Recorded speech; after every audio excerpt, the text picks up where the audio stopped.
Make sure that if you are headed to the park, to the beach, to the pool, you have plenty of water with you and your umbrella. So as we look from our Broward camera in Fort Lauderdale, mix of sun and clouds, and the same goes from our Key West camera as we're checking out that nice cruise ship there.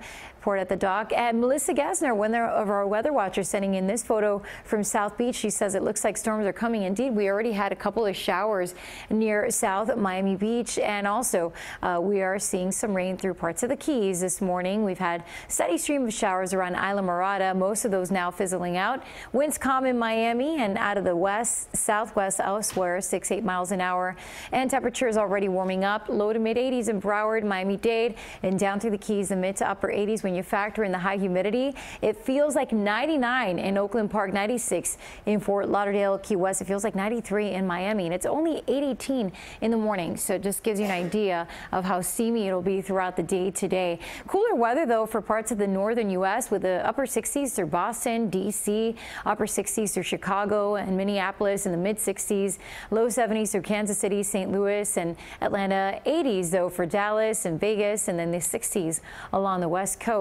And a low pressure system across the Ohio Valley leading to some very wet and messy weather for parts of the mid-Atlantic, northeast New England areas and into the Great Lakes. Through the Carolinas, also seeing some showers, and there will be some active weather across parts of the central and northern plains today, as the Storm Prediction Center is saying there is a slight risk of severe weather there, as well as for parts of the Panhandle through much of central Florida. There's even a marginal risk of severe weather just to our north, but for us here in South Florida, we're going to see the chance for more storms around as moisture is increasing ahead of frontal boundaries. So around 10 a.m. even into lunchtime, that is really our highest chance for rain. Look at all the red on the model here, indicating that there could be some gusty downpours and also lightning as we head into 1 to 3 p.m. That'll likely be when we'll see most of the storms firing up. And for the evening, maybe some storms here and there, but the moisture levels will remain high even as we head into the next few days. So most of the work week looking on the wet side in comparison to the past few days.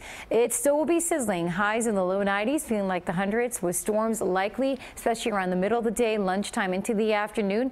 And if you're headed to the beach, plenty of sunblock. UV index extreme, low risk of rip currents. No advisories for boaters. Winds west-southwest 10 to 15 knots, seas 2. A light chop on the bays. As we head into the next few days, we'll see those gusty storms at times, highs in the low 90s and feeling like the triple digits. Make sure that you have that umbrella close by as we head throughout the next few days. The rain chance will be higher. Riel.